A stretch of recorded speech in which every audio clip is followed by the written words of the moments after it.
नमस्कार विद्यार्थी मित्रांनो, आपल्या यूट्यूब चॅनलमध्ये तुमचे स्वागत आहेत. जी आपली पवित्र पोर्टल मार्फत शिक्षक भरती प्रक्रिया आहे, त्याच्या काही नियम व अटींमध्ये काही बदल झालेले आहेत मित्रांनो. तर ते बदल आपल्याला समजून घ्यायचे आहेत की आता जी येणारी शिक्षक भरती आहे, जी पवित्र पोर्टलद्वारे भरली जाणार आहेत, त्यांच्या ज्या नियम व अटी काय काय चेंज झालेले आहेत, काय त्यांच्यामध्ये बदल झालेले आहेत, किती झालेले आहेत, कशासाठी तो बदल झालेला आहे, तो आपण सगळे बघणार आहोत. ती अपडेट मी तुम्हाला देत आहेत. तर कृपया तुम्ही जर चॅनलला सबस्क्राईब नसेल केलेलं आणि बेल आयकॉन प्रेस नसेल केलेला, तर कृपया चॅनलला सबस्क्राईब करा, जेणेकरून अशा नवीन काही भरती संदर्भात ज्या अपडेट्स असतील त्या तुम्हाला वेळेवर मिळतील. चला, सगळ्यात पहिले बघूया की काय बदल झालेले आहेत. तर टोटल 4 बदल झालेले आहेत बघा मित्रांनो. बदल क्रमांक 1 आहे की पुन्हा अर्ज व गुणांचा वापर, तो आपण बघणार आहोत. बदल क्रमांक 2 आहे नियम व अटींमध्ये की प्राधान्यक्रम जे आपण प्रेफरन्सेस देत होतो त्यांच्यामध्ये चेंज झालेला आहे. बदल क्रमांक 3 आहे की वयाची अट, म्हणजे जे काही वयाचे नियम होते ते थोडंसं क्रायटेरिया त्यांनी चेंज केलेलं आहे. आणि बदल क्रमांक 4 आहेत, तो आहेत इंग्रजी माध्यमांचे जे इंग्रजी स्कूल आहेत, सेमी इंग्लिश मीडियमचे ज्या स्कूल्स आहेत, त्यांच्यासाठी थोडी पात्रता चेंज करण्यात आलेली आहे. पात्रता म्हणण्यापेक्षा थोडं त्या व्यापक केलेला आहे तो पण. तर चला, हे चारही बदल जे आहेत त्यांचा आपण जे आर बघूया सगळ्यात पहिले. आणि जे चारही बदलांचा एक वन बाय वन एक एक पॉईंट बघत जाऊया आणि त्याच्यामधून आपल्याला काय एक्झॅक्टली त्यांना म्हणायचं आहे ते बघूया. चला पुढे जाऊया आपण. सगळ्यात पहिले आपण हा जी आर बघूया. हा जी आर आहे बघा, पवित्र पोर्टल मार्फत शिक्षक भरतीच्या कार्यपद्धतीमध्ये आवश्यक सुधारणा करण्याबाबत. तर त्यांनी जे दिलेले आहेत हे चार जे अगोदर जी आर काढलेले होते त्यांचा इथं संदर्भ दिलेला आहे आणि त्यानुसार या चार जी आर नुसार चार बदल करण्यात आलेले आहेत. तर ते आपण पुढे बघूया. सगळ्यात पहिले त्याची प्रस्तावना वाचतोय मी. पवित्र पोर्टल मार्फत शिक्षक पद भरतीची कार्यपद्धती संदर्भ 1 ते 4 जे आपण वर बघितले, येथील शासन निर्णयावे विहित करण्यात आलेली आहे.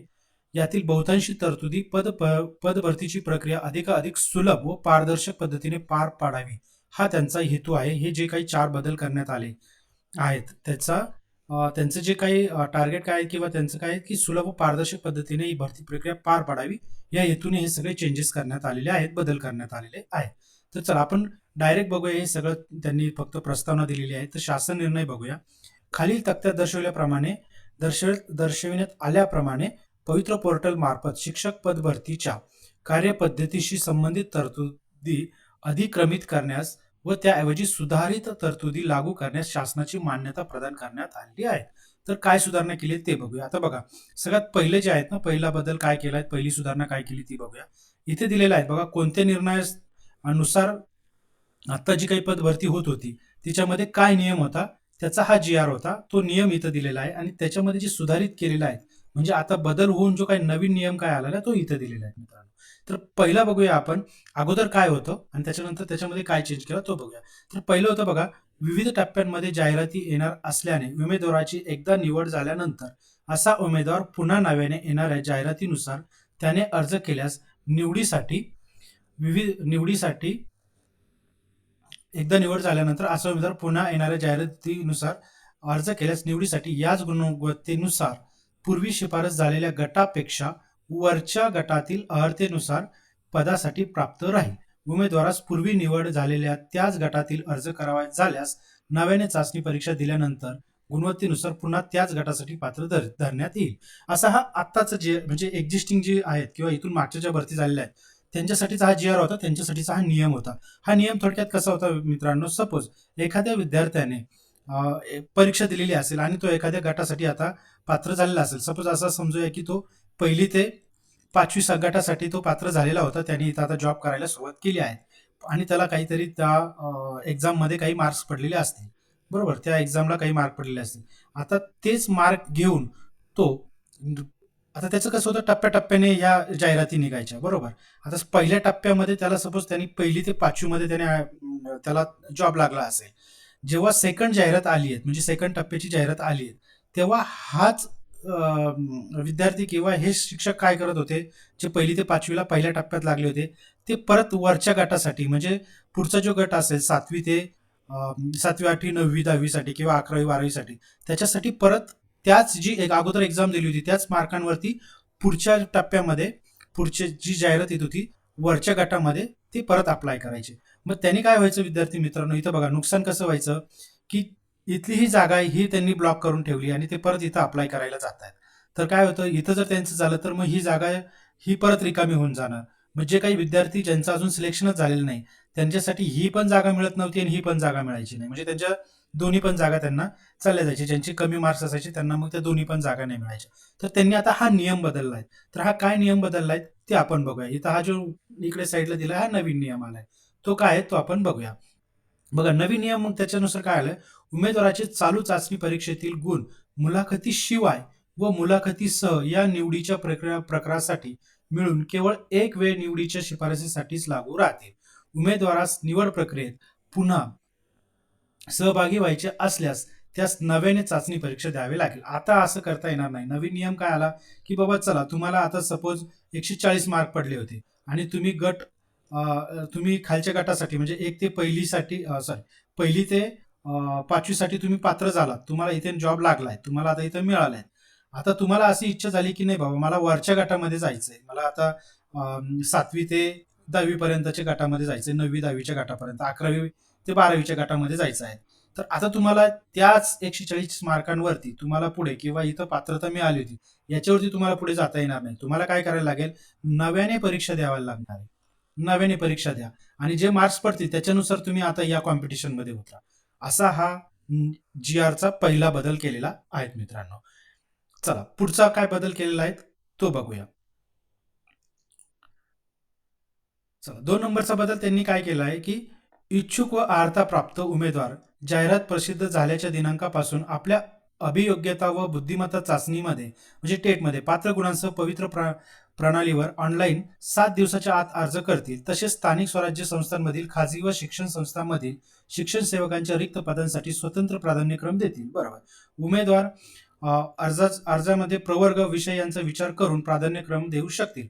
उमेदवारांना स्थानिक विषय यांचा विचार करून प्राधान्यक्रम देऊ शकतील. अशा उमेदवारांना स्थानिक स्वराज्य संस्थांमधील खाजगी शिक्षण संस्थांमधील रिक्त जागांसाठी उपलब्ध असलेल्या सर्व रिक्त जागांसाठी पात्रतेनुसार प्राधान्यक्रम देता येईल.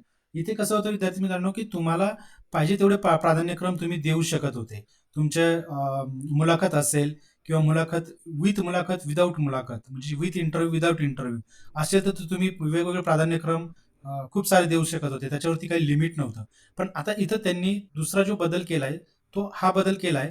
महत्वाचं वाचतो मी याच्यामध्ये, की सेम म्हणजे तुमचं विथ इंटरव्ह्यू असेल विदाऊट इंटरव्ह्यू असेल दोघांसाठी त्यांनी आता इथे काय केलंय महत्वाचं अगदी महत्वाचं इथं बघा, उमेदवारांना त्यांच्या अर्हतेनुसार मुलाखतीशिवाय व मुलाखतीसह या निवडीच्या 2 प्रकारच्या निवडी आपल्या बरोबर, एक मुलाखतीशिवाय आहे, एक मुलाखतीसह आहे.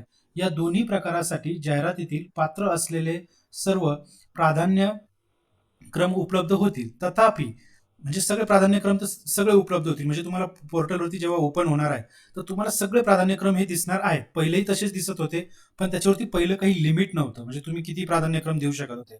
आताही तुम्हाला सगळे प्राधान्यक्रम दिसतील, पण इथे पुढचा हा जो मुद्दा आहे हा खूप महत्वाचा आहे, इथं टाकलेला आहे त्यांनी. तथापि उमेदवारास त्याच्या सोयीनुसार त्यापैकी जास्तीत जास्त एकूण 50 प्राधान्यक्रम लॉक करता येतील. म्हणजे आता त्यांनी लिमिट आणलंय मित्रांनो. 50च प्राधान्यक्रम तुम्हाला देता येतील. 50 प्राधान्यक्रम तुम्हाला मुलाखतीच्या ज्या असतील त्या प्लस 50 ज्या असतील त्या तुम्हाला विदाऊट मुलाखत म्हणजे मुलाखतीसह आणि मुलाखतीशिवाय अशा झाल्या 50 ह्या मुलाखतीसह 50 ह्या मुलाखतीशिवाय म्हणजे टोटल झालं तुमचे 100. म्हणजे तुम्हाला एवढेच प्राधान्यक्रम आता लॉक करता येतील. असा हा दुसरा बदल त्यांनी इथं केलेला आहे. हे जरा जास्त द्यायला हवं होतं कारण याच्यामध्ये नुकसान होऊ शकतं विद्यार्थ्यांचं असं मला वाटतं. सदर मर्यादा इथं पुढे म्हटलंय बघा, सदर मर्यादा निवडीच्या दोन्ही प्रकारांसाठी स्वतंत्रपणे असेल. बरोबर. 50 या असणार मुलाखतीसह, 50 असणार मुलाखती शिवाय. हा त्यांचा दुसरा बदल आहे. तिसरा बदल आपण पटकन बघूया काय आहे. तिसरा जो बदल केलेला आहे तो शिक्षक पद भरतीसाठी व्यवस्थापनाने प्रसिद्ध केलेल्या जाहिरातीच्या दिनांकास असलेले उमेदवाराचे वय विचारात घेण्यात येईल. तथापि 2022 मध्ये होणाऱ्या जी काही टेट एक्झाम आहेत त्या त्या टेट एक्झामनुसार येणाऱ्या जाहिरातीसाठी उमेदवाराचे वय कोविड-19च्या पार्श्वभूमीवर 2 वर्षांसाठी शिथिल करण्यात येत आहे. असा अगोदरचा नियम होता. बरोबर. त्यांना 2 वर्षाचा नियम शिथिल वगैरे करण्यात आला होता. आता वयाचं काय चेंजेस केलेत आत्ताचा जो चेंज आहे तो बघूया. म्हणजे आता हा होता अगोदरचा, आता हा नवीन आलेला आहे. नवीन काय नियम म्हणतो, पद भरतीच्या ज्या शिक्षक अभियोग्यता व बुद्धिमत्ता चाचणीमधील प्राप्त गुणांच्या आधारे करण्यात येत आहे, त्या चाचणीसाठी अर्ज करण्याच्या शेवटच्या दिनांकास उमेदवाराच्या वयाची परिगणना करण्यात येईल. म्हणजे जी तुमची टेट एक्झाम झालेली आहे, त्या टेट एक्झामचा जो अर्ज करण्याचा शेवटचा दिनांक होता, त्या दिवसापर्यंतच्या वयाची परिगणना, म्हणजे तोपर्यंतचं वय पकडण्यात येईल. आता आपण जी आता टेट 2025 जी दिलेली होती ती कधीची होती, 14 मे, म्हणजे 14 मे 2025. तर ह्या दिवसाचं वय हे पकडण्यात येईल, म्हणजे ह्या दिवसापर्यंत त्याची परिगणना करण्यात येणार आहे. तर हा एक तिसरा बदल होता. बरोबर. आता चला पुढचं काय बदल आहेत तो बघूया आपण. पुढचा बदल आहेत की सेमी इंग्रजी. हे एवढं मी वाचत नाही, सगळं परत परत त्यांनी ते दिलेलं आहे, पण मी डायरेक्ट तुम्हाला पॉईंट सांगतो. पहिलं कसं होतं मित्रांनो, की सेमी इंग्रजी अध्यापन शिक्षण पद्धती अवलंबणाऱ्या शाळांमधील शिक्षकांची शैक्षणिक व व्यावसायिक अर्हता, शिक्षक पात्रता परीक्षा अनिवार्य राहील. तसेच संबंधित शाळेकरता मंजूर शिक्षकांपैकी किमान एक शिक्षक इंग्रजी माध्यमातून शिक्षणशास्त्र पदविका डीटीएड धारक असणे आवश्यक राहील. अगदी थोडक्यात सांगतो की ज्या काही इंग्रजी शाळा होत्या, म्हणजे ज्या इंग्रजी मीडियमच्या ज्या शाळा होत्या, त्यांच्यामध्ये एक डीटीएड हा इंग्रजी माध्यमातून झालेलाच शिक्षक असायला हवा, अशी ही अट होती. बरोबर. ही अट काय होती, तर ज्यांचं डीटीएड हे इंग्लिशमधूनच झालेलं, इंग्रजी माध्यमातून झालेलं आहे, असा एक शिक्षक असणं तिथं कंपल्सरी होतं, ते अनिवार्य होतं. ठीक आहे. आता ही अट थोडी शिथिल करण्यात आलेली आहे. मग का शिथिल करण्यात आलेली असेल, कारण त्यांनी असा प्रॉब्लेम फेस केला असणार की बाबा इंग्लिश माध्यमाचा डीटीएडचा आम्हाला कॅन्डिडेटच भेटला नाही, मग ती जागा खाली ठेवायची का? नाही, ती जागा आता भरल्या जाईल. तर ती कशी भरल्या जाईल बघा. तर त्याच्याबद्दलचा हा नियम काय सांगतो, इयत्ता 1ली ते 5वी, इयत्ता 6वी व 8वी व इयत्ता 9वी 10वी या गटांसाठी त्या त्या माध्यमांच्या शाळांकरता शिक्षक उपलब्ध करून देताना व्यावसायिक अर्हता इंग्रजी माध्यमांसह त्या त्या शाळांचे माध्यम जसे की मराठी, उर्दू, कन्नड इत्यादी विचारात घेऊन उमेदवारांनी शालांत परीक्षा ज्या माध्यमातून उत्तीर्ण केली आहे, त्या माध्यमाच्या शाळेसाठी त्या उमेदवारी विचारात करण्यात यावी. अगदी थोडक्यात सांगतो. आता कसं होतं की बाबा जर मला डीटीएड भेटलाच नाही तर ती जागा खाली राहून जायची. आता तसं नाही केलं. आता त्यांनी काय केलं की पहिल्यांदा जी जाहिरात निघाल, पहिल्याच टप्पा जी जाहिरात निघणार आहे, त्याच्यामध्ये काय होईल, ते सगळ्यात पहिले बघतील की बाबा डीटीएड झालेला इंग्रजी माध्यमातला कॅन्डिडेट मिळाला का त्यांना. जर मिळाला असेल तर वेल अँड गुड, ती जागा भरली गेली, येस. जर नसेल तर नो, नो असेल म्हणजे ती जागा खाली राहिली. मग ते काय करणार, पुढची जी जाहिरात येईल त्या जाहिरातीमध्ये परत ते काय म्हणतील की इंग्रजी माध्यमातला आम्हाला डीटीएडचा कॅन्डिडेट पाहिजे, इंग्लिशचा डीटीएडचा कॅन्डिडेट पाहिजे. प्लस जर हा कॅन्डिडेट नाही मिळाला त्यावेळेस तर काय करणार ते, की पुढचं बघणार ते की ज्यांचं 12th सायन्स झालेलं आहे, 12th सायन्स, ज्यांचं बीए किंवा एम ए हे इंग्लिशमधून झालेलं असेल, किंवा ज्यांनी बीएससी किंवा एम एस सी केलेली असेल, असेही कॅन्डिडेट विचारात घेण्यात येतील. हे अजून थोडं पुढे दिलेलं आहे, हे बघा इथे त्यांनी दिलेलं आहे. तोच चौथा पॉईंट कंटिन्यू आहे की 1ली ते 5वी या गटासाठी सेमी इंग्रजी विषयाकरता व्यावसायिक अर्हता इंग्रजी माध्यमातून पूर्ण करण्याची अर्हता निश्चित करण्यात आलेली आहे. त्या त्या सामाजिक प्रवर्गासाठी असे उमेदवार उपलब्ध न झाल्यास रिक्त राहणाऱ्या पदांसाठी नव्याने जाहिरात देऊन, मी सांगितले की नव्याने दुसरी जी जाहिरात येईल तिच्यामध्ये हे इंग्लिश माध्यमाचे डीटीएड वाले, ठीक आहे, प्लस हे आपले 12वी विज्ञान ज्यांचं झालंय, बीए एम ए ज्यांचं इंग्रजीमधून झालंय, ज्यांचं बीएससी एमएससी झालंय, अशा लोकांनाही इथं कन्सिडर केलं जाईल. ठीक आहे. म्हणजे बघा इथे थोडंसं त्यांनी थोडं वाढवलंय की बाबा ठीक आहे, नाही इंग्लिशचा डीटीएडचा भेटला तर ह्या बाकीच्यांचं ज्यांचं 12वी विज्ञान झालेलं असेल, बीए इंग्रजी झालेलं असेल, ही कुठली त्यांची शैक्षणिक अर्हता प्लस व्यावसायिक अर्हता. व्यावसायिक म्हणजे त्यांचं डीएड मराठीतून असेल, पण ज्यांनी आता बीएससी, एक्झाम्पल देतोय, ज्यांचं डीएड हे मराठी माध्यमातून झालेलं असेल, प्लस त्यांचं जर 12वी विज्ञान असेल, असा कॅन्डिडेट त्यांना मिळाला तर ते तिथं आता भरू शकतात. ही एक चौथी बातमी आलेली आहे. तर आता हे जर सगळे 4 पॉईंट मी याच्यानुसार एक्सप्लेन केलेले आहेत. आता पुढे बघूया की तो जो जीआर आहे त्याचं पुढचं काय आहे. उपरोक्त बदल हे शिक्षक अभियोग्यता व बुद्धिमत्ता चाचणी 2025 नुसार करावयाच्या पदभरती संदर्भात स्वीकारण्याबाबत येणाऱ्या सर्व टप्प्यातील जाहिरातींसाठी तसेच त्यानंतर होणाऱ्या शिक्षक अभियोग्यता व बुद्धिमत्ता चाचणीनुसार करावयाच्या पदभरतीसाठी लागू राहील. हे त्यांनी थोडं पुढं एक्सटेंड केलंय, की त्यांनी आता कसं म्हटलंय, की ही जी आत्ताची जी 2025 ची जी टेट झालेली आहे त्याच्यामध्ये जेवढ्या काही आता टप्प्याटप्प्यानुसार भरती करण्यात येईल त्या सगळ्यांसाठी हे वरचे 4 पॉईंट लागू आहेत आणि इथून पुढे येणाऱ्या सगळ्या जे काही टेट घेण्यात येतील आणि त्यांच्यानुसार जे पदभरती पुढे फ्युचरमध्ये भविष्यात होतील त्यांच्यासाठी हे सगळे पॉईंट लागू आहेत. आता हे जे 4 पॉईंट आपण डिस्कस केले आहेत त्याचं थोडंसं आपण समरी बघूया इथे. सगळ्यात पहिलं काय आहे, की बदल क्रमांक 1 जर वरचे पॉईंट नसेल समजले तर इथं मी अगदी शॉर्टमध्ये तेच पॉईंट परत मांडलेले आहेत आणि तेच थोडे परत समरी टाईप घेतलेला आहे. तर पहिला क्रमांक काय बघितला आपण, जो बदल बघितला तो काय, पुन्हा अर्ज गुणांचा वापर असं करता येणार नाही. पहिलं कसं होतं, एकदा तुमची निवड झाली की परत पुढची जाहिरात निघाली की तुम्ही वरच्या गटासाठी परत त्याच मार्कांवर त्याच एक्झाम मध्ये परत दुसऱ्या पदासाठी पण तुम्ही वरच्या गटासाठी परत तुम्ही पात्र होत होता आतापर्यंत. आता नवीन नियम काय निघाला, तर आता तुम्हाला नवीन नियम सांगतो की बाबा तुम्ही जी टेट किंवा अभियोग्यता गुण चाचणी दिलेली असेल ती फक्त एकदा आणि एकदाच वापरली जाईल.